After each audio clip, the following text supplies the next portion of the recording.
Hello बच्चों, नमस्कार। Motion मंच पर आपका स्वागत। मैं अजीम खान। बेटे आज अपन पढ़ रहे हैं जैव प्रौद्योगिकी की क्रियाविधि नंबर 2। तो बेटे आपको याद होगा कि नेक्स्ट लेक्चर पर अपने शुरू किया था मैकेनिज्म ऑफ द बायोटेक्नोलॉजी का पार्ट फर्स्ट। तो बेटे आपको याद होगा कि मैकेनिज्म ऑफ द बायोटेक्नोलॉजी या जैव तकनीकी की क्रियाविधि को अपन 5 स्टेप में डिवाइडेड करेंगे। मेरा पहला स्टेप था बच्चों वांछित जीन की पहचान और उसका पृथक्करण, यानी वांछित जीन की पहचान तथा उसका पृथक्करण। दूसरा पार्ट इसका शुरू होगा पुनर्योगज डीएनए का निर्माण। तीसरा पार्ट बच्चों इसका होगा यानी आरडीएनए का होस्ट कोशिका में प्रवेश। चौथा टॉपिक इसका होगा बच्चों आरडीएनए युक्त पोषक कोशिका का संवर्धन। और पांचवा टॉपिक होगा वांछित जीन का लक्ष्य कोशिका में प्रवेश। और उसके बाद में जो प्रोडक्ट बनेगा वह क्रियाविधि में अपन यहां पर पढ़ेंगे। तो कल अपन ने बेटो नेक्स्ट लेक्चर पर रीड किया था कि जो है वांछित जीन की पहचान और उसका पृथक्करण कैसे किया जाता है। तो वांछित जीन की पहचान जो है बच्चों वह निम्न गुणों के आधार पर की जाती है। जैसे मैंने आपसे कहा कि बेटे उस जीन के अंदर उत्पादन क्षमता ज्यादा होना चाहिए, उस जीन के अंदर कीट प्रतिरोधक क्षमता, जीवाणु प्रतिरोधक क्षमता, कवक प्रतिरोधक क्षमता ज्यादा होना चाहिए। वांछित जीन के अंदर बेटे इंसुलिन हार्मोन, वृद्धि हार्मोन, इंटरफेरोन ये बनाने की क्षमता भी होना चाहिए। वांछित जीन के अंदर दूध उत्पादन क्षमता, मीट उत्पादन क्षमता, अंडे उत्पादन क्षमता, ऊन उत्पादन क्षमता ये भी ज्यादा होना चाहिए। तो इन गुणों के आधार पर अपन ने वांछित जीन को पहचान करने के बाद में बेटे दूसरा पॉइंट था हमारा कि वांछित जीन का कोशिका से अलग करना। तो वांछित जीन बेटे अगर कोशिका भित्ति वाली कोशिका के अंदर मौजूद है तो पहले अपन को सेल वॉल को हटाना पड़ेगा और उस कोशिका को प्रोटोप्लास्ट में कन्वर्ट करना पड़ेगा। तो इसके लिए हमें कई सारे एंजाइम की रिक्वायरमेंट होगी, जैसे लाइसोजाइमेज तो बेटे जीवाणु कोशिका भित्ति को ये घोलता है ना। सेल्यूलेज पादप कोशिका भित्ति को घोलता है और एक होता है काइटिनेज कवक कोशिका भित्ति को घोलता है। वहां से अपन ने एंजाइम को के माध्यम से उस डीएनए को बाहर निकाल लिया और डीएनए को बाहर निकालने के बाद बेटे उसको ठंडे इथेनॉल से क्रिया करवाई और फिर उसको स्कंदित डीएनए में अपने बदल दिया। और स्कंदित डीएनए के बाद में फिर उसकी क्रिया रेस्ट्रिक्शन एंडोन्यूक्लियेज एंजाइम से करवाई और उसने उस डीएनए को कई टुकड़ों में तोड़ दिया। अब ये जो पृथक टुकड़े हुए हैं या डीएनए के विभिन्न टुकड़ों का पृथक्करण कैसे किया जाता है, तो इसके लिए बेटे अपन जेल इलेक्ट्रोफोरेसिस मेथड का उपयोग करेंगे। तो हमारा जो अगला टॉपिक होगा ये अगला टॉपिक रहेगा बच्चों। तो बेटे पार्ट 2 में वही टॉपिक हमारा रहेगा यानी कैपिटल ए। ये आपको याद रखना है बच्चों, यहां पर बेटे याद रखना है ये हमारा पार्ट ए चल रहा है अभी, वांछित जीन की पहचान और उसका पृथक्करण। तो पृथक्करण में अब यहां पर अपन नंबर ले रहे हैं बेटे इसका थर्ड पार्ट। यानी अपन ने क्या किया था कि वांछित जीन, देखो अपन ने नेक्स्ट टर्न पर क्या किया था बच्चों कि यहां पर डीएनए को निकाला। ये थोड़ा सा ध्यान रखना कि अपन ने बेटे ये कोशिका है, इस कोशिका को सबसे पहले अपन ने किया ये इसके अंदर डीएनए है, ये डीएनए। तो सबसे पहले बेटे इसके अपन ने सेल वॉल को रिमूव किया, ये आपको पता होगा, और ये कन्वर्ट हो गया यानी यहां पर, और ये इसके अंदर ये डीएनए है और ये है बेटे प्रोटोप्लास्ट में फिर डीएनए को एक्सट्रैक्ट किया यानी डीएनए को बाहर निकाला। तो बेटे बाहर जो डीएनए को निकाला इस तरह से ये डीएनए था यानी डाइल्यूट डीएनए। फिर डीएनए को यहां पर ठंडे इथेनॉल से बेटे इसकी क्रिया करवाई, ठंडे एथेनॉल, और ठंडे इथेनॉल से ये डीएनए हमें मिल गया यानी कंडेंस्ड डीएनए, संघनित डीएनए जिसको आप कहोगे संघनित डीएनए। और फिर इस संघनित डीएनए की क्रिया रेस्ट्रिक्शन एंडोन्यूक्लियेज एंजाइम से करवाई। तो बेटे यहां पर डीएनए के कई सारे फ्रेगमेंट यहां पर मिल गए इस तरह से, यानी डीएनए के विभिन्न खंड। डीएनए के विभिन्न खंड, डीएनए के विभिन्न खंड। अब बेटे याद रखना कि डीएनए के विभिन्न खंडों का पृथक्करण जो किया जाएगा, यानी डीएनए खंडों का पृथक्करण, तो यहां पर ध्यान रखना डीएनए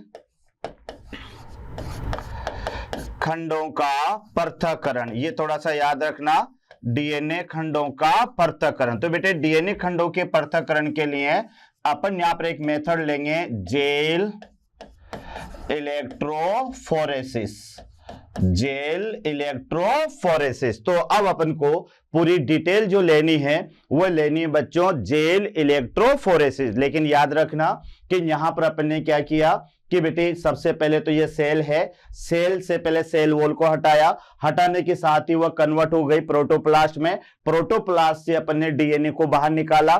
तो ये जो डीएनए बाहर निकाला ये तनु डीएनए था, पतला डीएनए था। उसके बाद में बेटे इस डीएनए को ठंडे इथेनॉल से उपचारित किया और ठंडे इथेनॉल से उपचारित करने के बाद में ये गाढ़ा हो गया, कंडेंस हो गया। इस कंडेंस डीएनए की क्रिया रेस्ट्रिक्शन एंडोन्यूक्लियेज एंजाइम से करवाई, तो बेटे यहां पर डीएनए के विभिन्न खंड में मिले।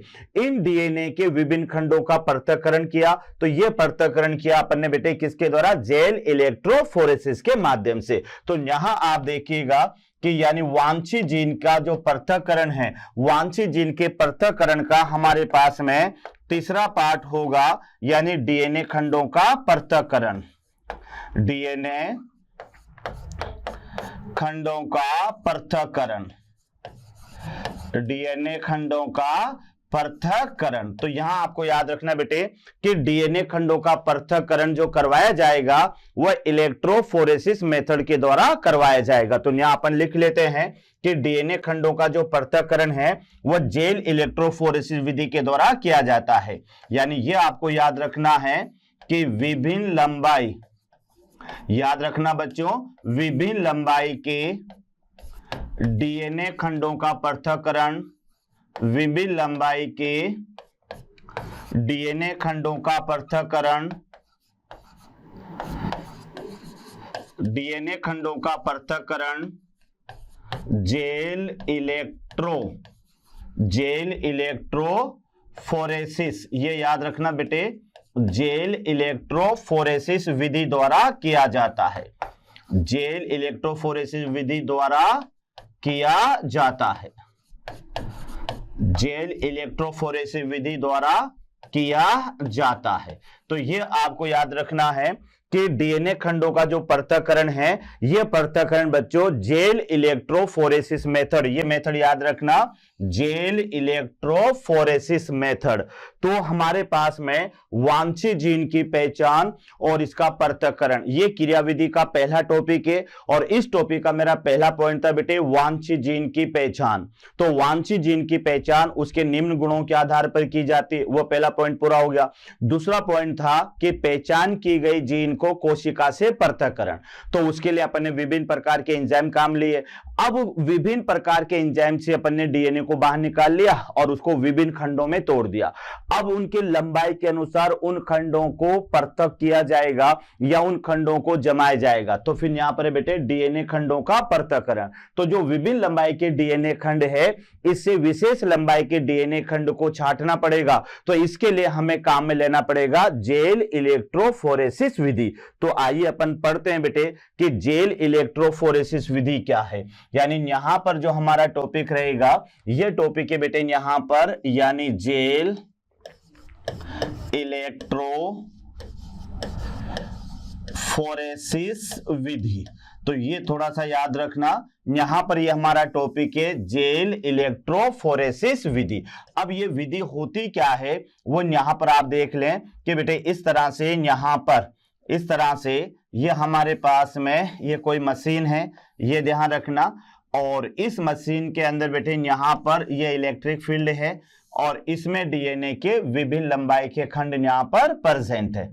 यानी यहां अगर आप देखेंगे तो यहां पर इसमें डीएनए के इस तरह से विभिन्न लंबाई के खंड इसके अंदर प्रेजेंट है, ठीक है। उसके बाद में बेटे यहां पर अपन ने क्या किया कि इसको इलेक्ट्रिक फील्ड के अंदर यहां पर अपन ने ये मशीन को लगा दिया, एक तरफ धनावेश है एक तरफ ऋणावेश है। तो धनावेश होगा बेटे ये तो एनोड होगा याद रखना, और जो ऋणावेश होगा ये होगा यहां पर कैथोड, ये कैथोड होगा। यहां आपको याद रखना है कि इसके अंदर जो ये यहां पर बेटे ये इसके अंदर मिला हुआ है एक रोज जेल, यहां पर आप याद रखना है कि इसके अंदर प्रेजेंट है, यानी यहां आप देखेंगे तो बच्चों इसके अंदर प्रेजेंट है यहां पर एक रोज जेल, ये यहां है, इसमें यहां आपको याद रखना है ये एक रोज जेल, ये इसका इलेक्ट्रिक फील्ड है।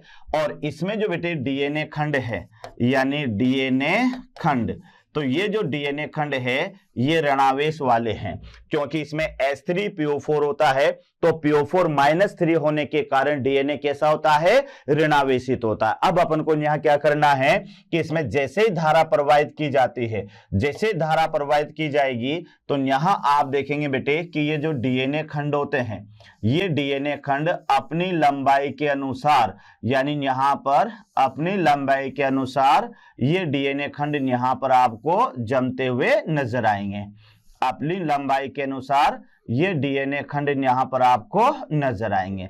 तो आपको देख लें कि ये यहां पर डीएनए खंड है और डीएनए खंड घटती हुई लंबाई के क्रम में यहां पर व्यवस्थित हो जाते हैं, ये आप देखेंगे। तो इस तरह से ये डीएनए खंडों का जो है अव्यवस्था है या अरेंजमेंट है। लेकिन आप देखो कि डीएनए खंड जो है वो अपनी लंबाई के घटते क्रम में है बेटे, ध्यान रखना, अपनी लंबाई के घटते क्रम में है।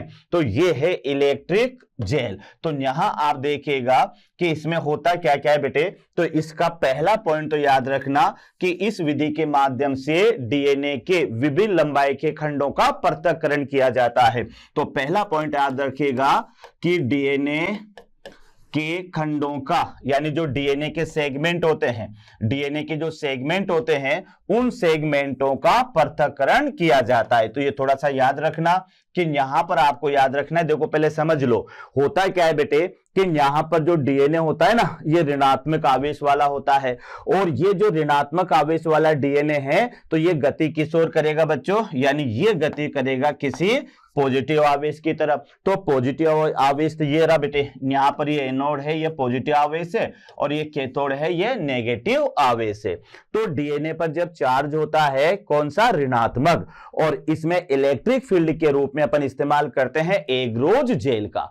अब जैसे बेटे इसमें धारा प्रवाहित की जाती है तो ये जो ऋणात्मक डीएनए के खंड होते हैं ये धनात्मक एनोड की तरफ गति करते हैं। लेकिन ये जो गति होती है बच्चों, ये गति डीएनए खंडों के घनत्व और उसके आकार या लंबाई के आधार पर होती है। जो डीएनए का खंड बड़ा होगा उसका घनत्व भी ज्यादा होगा तो बेटे उसमें गति कम होगी, और जो डीएनए का खंड छोटा होगा उसका घनत्व या वजन कम होगा तो उसमें गति ज्यादा होगी। तो बेटे अब आप बता सकते हो कि जिसमें गति ज्यादा होगी वो सबसे आगे रहेगा और जिसमें गति कम होगी वह पीछे रहेगा। तो इतना सा दिमाग लगा लेना कि जो खंड छोटा होगा उसमें गति ज्यादा और जो खंड बड़ा होगा उसमें गति कम। तो बेटे लंबाई के आधार पर ये डीएनए के खंड यहां पर व्यवस्थित हो जाते हैं, यानी सबसे आगे छोटा, फिर उसके पीछे उससे छोटा, फिर उसके पीछे उससे छोटा, फिर सॉरी ध्यान से कि सबसे आगे तो बेटे छोटा, फिर उसके पीछे उससे थोड़ा बड़ा, फिर थोड़ा बड़ा, फिर बड़ा, यानी जो बड़ा खंड होगा वो सबसे पीछे रहेगा क्योंकि उसमें गति सबसे कम होगी, और जो सबसे छोटा होगा वो सबसे आगे रहेगा क्योंकि उसमें गति ज्यादा होगी। तो याद रखना जेल इलेक्ट्रोफोरेसिस में लंबाई के घटते क्रम में डीएनए के खंड व्यवस्थित होते हैं। फिर आप याद कर लो कि डीएनए का जो खंड होता है वो ऋणात्मक आवेश वाला होता है फास्फोरिक एसिड के कारण। अब इसमें हुआ क्या बच्चों कि जैसे अपन ने इसमें धारा प्रवाहित करवाई तो ये ऋणात्मक आवेश जो डीएनए का खंड है ये किस ओर गति करेगा, धनावेश एनोड की तरफ गति करेगा। ये जो गति होगी ये डीएनए के खंडों के घनत्व और उसकी लंबाई के आधार पर होगी, यानी जो बच्चों डीएनए का खंड बड़ा होगा उसका घनत्व ज्यादा तो उसमें गति कम रहेगी, और जो डीएनए का खंड छोटा होगा उसका घनत्व कम होगा तो गति ज्यादा रहेगी। तो आप अंदाजा लगा लें कि जो खंड छोटा होगा यानी उसका घनत्व कम कम होगा वो सबसे आगे की तरफ व्यवस्थित होगा, फिर बेटे उसके पीछे उससे थोड़ा बड़ा, फिर और बड़ा, फिर बड़ा, यानी सबसे पीछे की तरफ जो रहेगा वह बड़ा और अधिक घनत्व वाला खंड रहेगा। उसके बाद में जब ये विभिन्न लंबाई के आधार पर ये डीएनए खंड यहां पर व्यवस्थित हो जाते हैं, तो बेटे जो डीएनए खंड को हमें चाहिए, जो इंजर्ड साइट का, यानी अलग अलग विकल्प जो डीएनए होता है उनके अंदर अलग अलग इंजर्ट साइट होती है। किसी के अंदर बेटे 8 से 10 किलो बेस पेयर की होती है, किसी के अंदर जो है 25 किलो बेस पेयर की होती है, किसी के अंदर 30 किलो बेस पेयर की, और जितने ज्यादा बेस पेयर होंगे डीएनए खंड की लंबाई उतनी ही ज्यादा होगी। तो यहां पर वांछित डीएनए खंड, जिस लंबाई का डीएनए खंड हमें चाहिए उसको चूज कर लिया जाता है। फिर इस डीएनए खंड को बेटे अभिरंजित किया जाता है किसके द्वारा? इथियम ब्रोमाइड के द्वारा।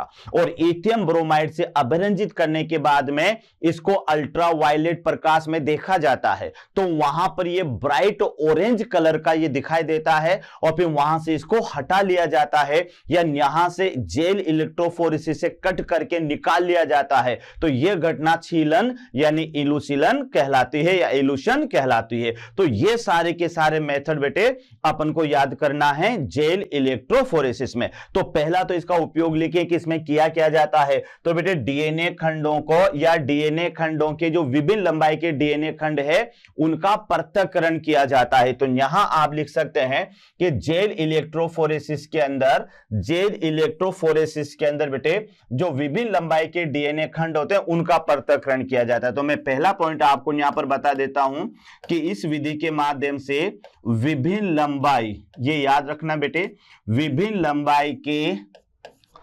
डीएनए खंडों का पृथक्करण किया जाता है। विभिन्न लंबाई के डीएनए खंडों का पृथक्करण किया जाता है। विभिन्न लंबाई के डीएनए खंडों का पृथक्करण किया जाता है, पृथक्करण किया जाता है। तो ये थोड़ा सा याद रखना कि इस विधि के माध्यम से डीएनए के विभिन्न खंडों की लंबाई का पृथक्करण किया जाता है। तो ये आपको याद रखना है कि जेल इलेक्ट्रो क्या किया जाता है। तो बच्चों इसकी डेफिनेशन तो आपको याद हो गई कि जेल इलेक्ट्रोफोरेसिस मेथड का उपयोग कहां किया जाएगा। तो जो रेस्ट्रिक्शन एंडोन्यूक्लियेज एंजाइम ने डीएनए को विभिन्न खंडों में तोड़ दिया था, जहां छोटा भी होगा, बड़ा भी होगा, मध्यम भी होगा, तो बेटे उन खंडों में से हमें जो वांछित डीएनए का खंड चाहिए उसे अपन को जेल इलेक्ट्रोफोरेसिस के माध्यम से अपन चूज करेंगे। कोई अपने इतना आसान नहीं है कि अपनी मर्जी से अपन को ये डीएनए खंड नजर आ जाए। तो बेटे इसका पहला पॉइंट आप याद रखना जेल इलेक्ट्रोफोरेसिस का, कि विभिन्न लंबाई के डीएनए खंडों का पृथक्करण किया जाता है, यानी जो हमें लंबाई का खंड चाहिए वो इसके माध्यम से अपन पृथक कर सकते हैं। अब इसके लिए दूसरा पॉइंट आपको याद रखना है बेटे, इस विधि में जो डीएनए होता है, यानी डीएनए खंड कैसा होता है, यह डीएनए खंड ऋणात्मक आवेश वाला होता है। यह भी आपको याद रखना है, ऋणात्मक आवेश, ऋणात्मक आवेश यानी नेगेटिव चार्ज, ऋणात्मक आवेश वाला होता है। तो ये आपको थोड़ा सा याद रखना है, क्योंकि अगर ये याद नहीं होगा तो फिर आपको ये पता कैसे चलेगा कि डीएनए एनोड की तरफ गति करेगा या कैथोड की तरफ गति करेगा। तो ये भी क्वेश्चन आ सकता है बेटे एमसीक्यू में। थोड़ा ध्यान रखना कि जेल इलेक्ट्रोफोरेसिस मेथड के दौरान जो डीएनए के खंड होते हैं वह ऋणात्मक आवेश वाले होते हैं। अतः ये जेल इलेक्ट्रोफोरेसिस का जो इलेक्ट्रिक फील्ड है या विद्युत क्षेत्र है उसमें पॉजिटिव आवेश यानी एनोड की तरफ गति करेगा। तो ये ध्यान रखना बेटे, डीएनए का खंड जो है नेगेटिव आवेश वाला होता है, तो ये आपको याद रखना। अतः यह, तो ये भी आपको यहां पर याद रख लें, अतः यह खंड जेल इलेक्ट्रोफोरेसिस में, जेल इलेक्ट्रोफोरेसिस विधि में या मशीन में पॉजिटिव आवेश एनोड की ओर गति करते हैं, पॉजिटिव आवेश एनोड की ओर गति करते हैं, तो बच्चों यहां पर भी आपको ये क्वेश्चन याद रखना है कि जेल इलेक्ट्रोफोरेसिस के अंदर जो डीएनए खंड होते हैं बेटे वह जेल इलेक्ट्रोफोरेसिस में पॉजिटिव आवेश यानी एनोड की तरफ गति करते हैं।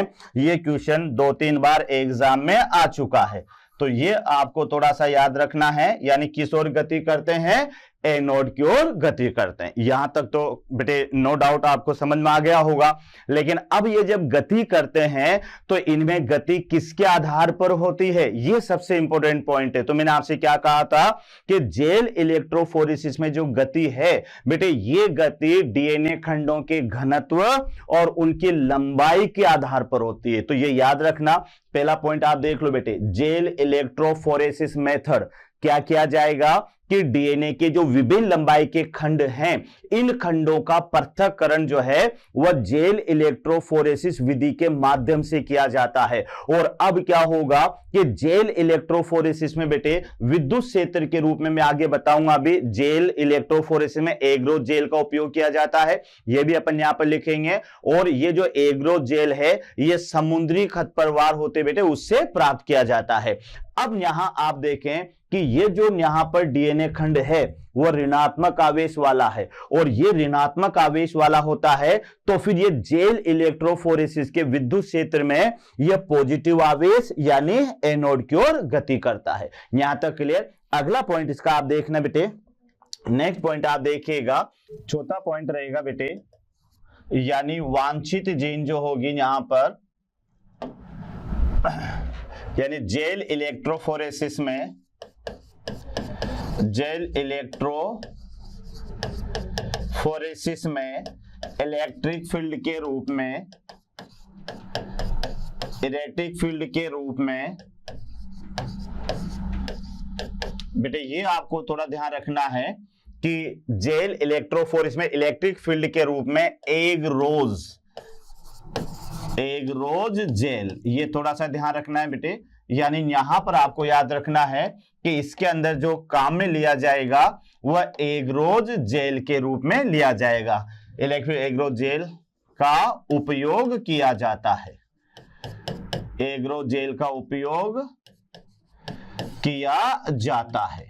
और बेटे याद रखना ये समुद्री खरपतवार है, ये क्या है, ये समुद्री वीड्स है, समुद्री खरपतवार, ये याद रखना। ये एक प्रकार के मेराइन जो है यानी सी वीड्स से, ध्यान रखना, समुद्री खरपतवार यानी सी वीड्स, ये सी वीड से बेटे ध्यान रखना, समुद्री खरपतवार। तो जेल इलेक्ट्रोफोरेसिस विधि के अंदर जो इलेक्ट्रिक फील्ड होगा उसमें अपन इस्तेमाल करेंगे एग्रो जेल का। और ये जो एग्रो जेल होती है बेटे ये जो है क्या कहते हैं, समुद्री खरपतवार है। आगे आप यहां पर देखोगे कि बेटे यहां पर इसमें क्या होगा कि जो डीएनए खंडों की जो गति है वो उनके घनत्व और लंबाई के आधार पर होते। बहुत ही इंपॉर्टेंट पॉइंट है, सबसे इंपॉर्टेंट पॉइंट है बेटे, ध्यान रखना कि डीएनए खंडों की जो गति है, डीएनए खंडों की एनोड की ओर गति, ये याद रखना बेटे, एनोड की ओर गति, डीएनए खंडों की एनोड की ओर गति, उनके घनत्व, ये सबसे इंपॉर्टेंट है बेटे, उनके घनत्व व लंबाई के आधार पर होती है। घनत्व व लंबाई यानी आकार, घनत्व लंबाई आकार के आधार पर होती है, के आधार पर होती है। तो ये थोड़ा सा आपको याद रखना है कि इलेक्ट्रोफोरेसिस मेथड के अंदर यानी डीएनए खंड किस तरह से व्यवस्थित होंगे। तो डीएनए खंडों की एनोड की तरफ जो गति होगी वो बेटे याद रखना है, एक तो उसके घनत्व के आधार पर होगी और एक उसकी लंबाई के आधार पर होगी। यानी जिसका घनत्व ज्यादा होगा उसमें गति कम होगी और जिसका घनत्व कम होगा उसमें गति ज्यादा होगी। तो ये भी आप लिख सकते हैं, यानी बेटे अधिक लंबाई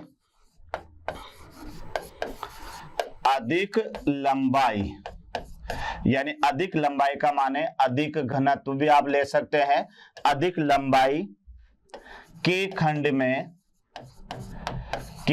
में गति कम होगी, याद रखना, गति कम, तथा कम लंबाई के खंड में, यह भी याद रखना बेटे, कम लंबाई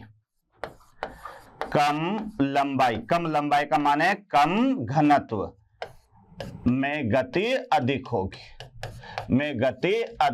होगी, तो ये भी आपको याद रखना है कि इलेक्ट्रोफोरेसिस मेथड में क्या होता है। तो एक बात समझ लो बच्चों यहां पर कि अधिक लंबाई का जो डीएनए खंड है उसमें तो गति होगी कम, ये ध्यान रखना, तथा कम लंबाई का जो डीएनए खंड है उसमें गति होगी ज्यादा। यानी न्यू समझ लो कि एक तो मोटा तगड़ा आदमी है बेटे 100 टन का या 1 टन का आदमी है, और एक हमारे पास में जो है केवल 50 किलो का है। तो जो फर्राटे से दौड़ेगा वो तो बेटे 50 किलो वाला है, ज्यादा तेज दौड़ेगा ना, और जो मोटा तगड़ा आदमी होगा वो तो क्या करेगा कि वो तो वही जो है क्या कहते हैं ज्यादा नहीं दौड़ पाएगा। तो ये याद रखना कि यहां पर भी वही वाली बात है कि जिसका वजन ज्यादा है यानी जिसका घनत्व ज्यादा है उसमें गति कम होगी, और जिसका घनत्व कम है उसमें गति ज्यादा होगी। यानी अब ये जो डीएनए खंड है ये लंबाई के आधार पर जमेंगे किस क्रम में, घटते हुए क्रम में। यानी डीएनए के खंड लंबाई के घटते हुए क्रम में जो है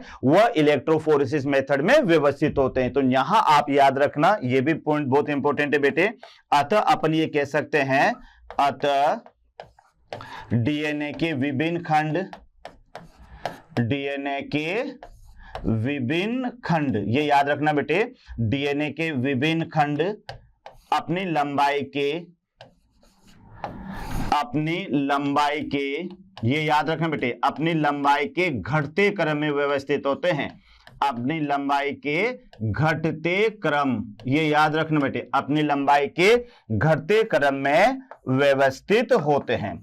तो ये क्वेश्चन भी आपको याद रखना है, लंबाई के घटते क्रम में व्यवस्थित होते हैं। तो ये जेल इलेक्ट्रोफोरेसिस में एक एक पॉइंट को समझते हुए याद रखना तो बेटे याद हो जाएगा, वरना तो सिर्फ स्पेलिंग ही याद होगी कि इलेक्ट्रोफोरेसिस क्या होता है। तो एक बार फिर समझ ले कि इलेक्ट्रोफोरेसिस एक विधि है जिसके माध्यम से डीएनए के खंडों का पृथक्करण किया जाता है। तो बेटे इसमें क्या किया जाता है कि ऋणात्मक आवेश वाले विभिन्न लंबाई के डीएनए के खंड होते हैं जो विद्युत क्षेत्र में ये गति करेंगे धनावेश एनोड की तरफ।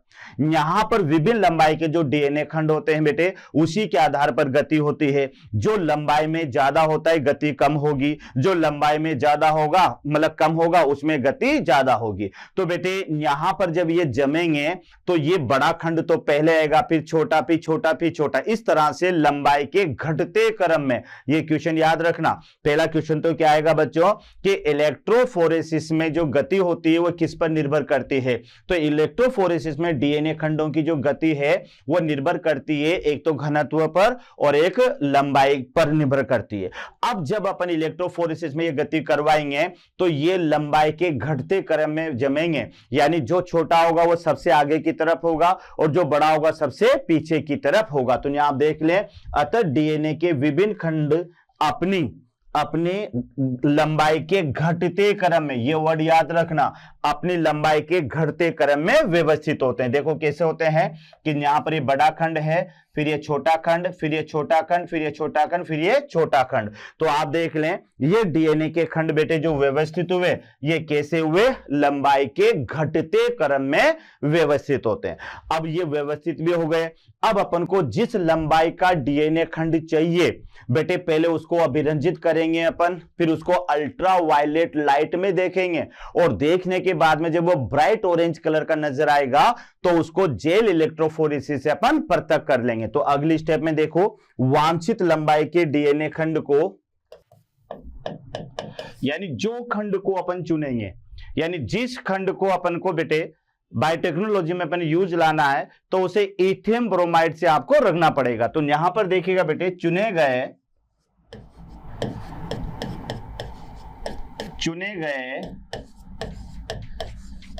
डीएनए खंड को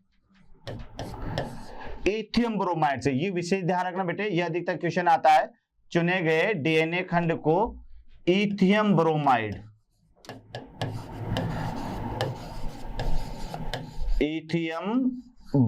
से अभिरंजित किया जाता है। इथियम ब्रोमाइड से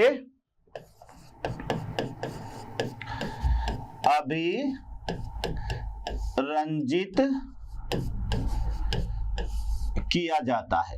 तो ये आपको थोड़ा सा याद रखना बेटे कि अब क्या हुआ कि वहां पर बेटे ऋणात्मक आवेश की वजह से डीएनए के खंड अपनी लंबाई के घटते क्रम में व्यवस्थित हो गए, और उन घटते क्रम में जो व्यवस्थित हुए हैं तो वहां पर विशेष इंजर्ड साइट का जो डीएनए खंड है उसे चुना जाएगा और उस खंड को इथियम ब्रोमाइड से अभिरंजित किया जाएगा, और इसे अभिरंजित किया जाता है तथा इसे, यह भी याद रखना बेटे, तथा इसे अल्ट्रावायलेट लाइट यानी यहां याद रख लें बैंगनी प्रकाश, ये भी इसमें यूज होता है बच्चों, यानी अल्ट्रावायलेट लाइट यानी पराबैंगनी प्रकाश में देखा जाता है। तो ये याद रखिएगा कि सबसे पहले चुने गए खंड को अपन ने क्या किया कि बेटे इथियम ब्रोमाइड से अभिरंजित किया और उसके बाद में उसे अल्ट्रावायलेट लाइट में देखा। तो देखने के बाद में बेटे क्या नजर आता है अपन को कि यहां पर देखा जाता है, अतः यह ब्राइट ऑरेंज कलर बैंड के रूप में दिखाई देता है। अतः यह ब्राइट ऑरेंज कलर बैंड के रूप में दिखाई देता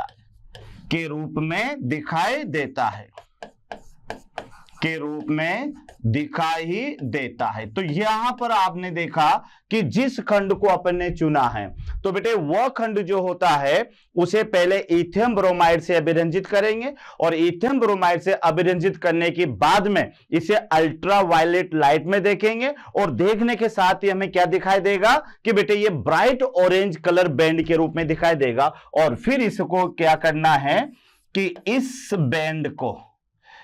कलर बैंड को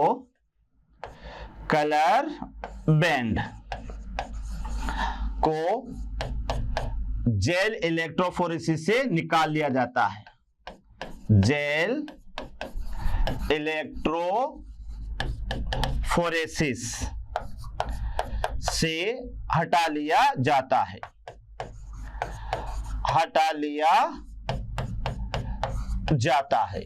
यह क्रिया इलूशन यानी छीलन कहलाती है। यह क्रिया इलूशन और छीलन कहलाती है। तो ये बच्चों यहां पर हमारे पास में हो गया। तो आप देखो कि अपन ने जिस खंड को चुना है पहले उसे इथियम ब्रोमाइड से अभिरंजित किया, उसके बाद में उसको अल्ट्रावायलेट लाइट में देखा, और देखने में हमें क्या नजर आया बच्चों कि ये ब्राइट ऑरेंज कलर बैंड के रूप में हमें दिखाई दिया, और इस बैंड को इलेक्ट्रोफोरेसिस जेल से अपन कट कर लेते हैं, उसको वहां से हटा लेते हैं, तो फिर इसको अपन यहां पर कहेंगे छीलन यानी इलूशन। तो ये तो इलेक्ट्रोफोरेसिस जेल है, यानी हमारा टॉपिक क्या था कि बेटे डीएनए खंडों का पृथक्करण। तो एक बार अपन रिपीट कर ले बेटे, हमारा क्रियाविधि का पहला पार्ट है जिसको अपन ने नाम दिया वांछित जीन की पहचान तथा इसका पृथक, वही पार्ट चल रहा है बेटे। उसके भी 4 टॉपिक है, याद रखना। पहला टॉपिक था हमारा वांछित जीन की पहचान, दूसरा टॉपिक था बेटे वांछित जीन का कोशिका से पृथक्करण, और तीसरा टॉपिक हमारा यह है कि डीएनए खंडों का पृथक्करण। अब अपन ने क्या किया कि इलेक्ट्रोफोरेसिस से हमें एक विशेष लंबाई के डीएनए खंड को चुन लिया और उसको इलेक्ट्रोफोरेसिस जेल से निकाल भी लिया। लेकिन बेटे ये एक ही खंड है, अब इसका गुणन करवाना पड़ेगा। तो यहां पर चुने गए वांछित डीएनए खंड का गुणन